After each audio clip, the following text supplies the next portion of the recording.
সবাইকেই বলছি আমার আমার যে ব্যবহার ছিল, আমি কি বোকা নাকি আমার কপালে বোকা আছে?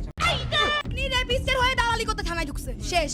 গতকালকে শেষ 1 ঘন্টার আমি তার জন্য খুবই দুঃখিত। বাংলাদেশ আর্মির কাছে আমি খুবই দুঃখিত। এবার তোপের মুখে শান্ত থাকা সেই সেনা কর্মকর্তার কাছে ক্ষমা চাইলেন কোটা সংস্কার আন্দোলনের আয়রন ল্যাডি খ্যাত ফারজানা সিথি।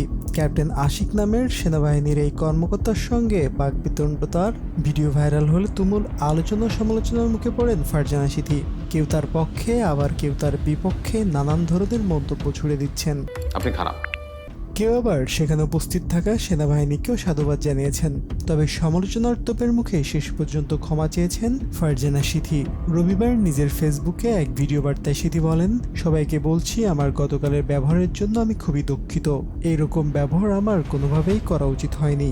আমি বাংলাদেশ আর্মির কাছে খুবই দুঃখিত, কিন্তু সিচুয়েশন, টাইমিং এবং সেখানে যে কার্যকলাপ হতে যাচ্ছিল তার ব্যাপারে আমি সচেতন ছিলাম না, এজন্য আমি ক্ষমা প্রার্থী। এদিকে উত্তেজিত শিক্ষার্থীদের সাথে শান্ত ও ভদ্র ব্যবহার করা সেই তরুণ সেনা অধিনায়ক আশিককে পুরস্কৃত করেছে বাংলাদেশ সেনাবাহিনী। You guys are love to playing games with us. এত ইজি না, যা বললেন করে ফেললেন, ইটস নট লাইক দ্যাট। তাকে ডেকে নিয়ে প্রশংসা করেছেন খোদ সেনাপ্রধান ওয়াকারুজ্জামান। পেশাদারিত্ব এবং ধৈর্যের পরিচয় দেয় সেনা গৌরব পদক দেয়া হয়েছে আলোচিত ক্যাপ্টেন আশিককে। তো বন্ধুরা, এই খবরটি জেনে তোমাদের কেমন লাগছে জানিয়ে দাও কমেন্ট করে। ঘুমন্ত অবস্থায় আমি তাকে ফিজিক্যালি অ্যাবিউজ করি।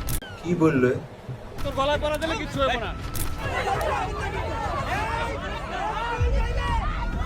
বাংলাদেশ পুলিশ ওর মুচলেকা দেওয়ার পরে বাংলাদেশ পুলিশ স্বীকার করবে আমরা এগুলা করছিলাম, আমরা এগুলা মেয়েদেরকে বলে ঠান্ডা করছিলাম। যেটার কারণে আমি হয়তো আমার মতো করে প্রপার কনসিয়াস ছিলাম না। আমার নিজেরও একটা ভেতরকার অ্যাঙ্গার ছিল। আমার মনে হয় ওখানে প্রত্যেকটা মেয়েরই ছিল। আমি তার জন্য বাংলাদেশ আর্মির কাছে আন্তরিকভাবে দুঃখিত। তো সরির উপরে আমি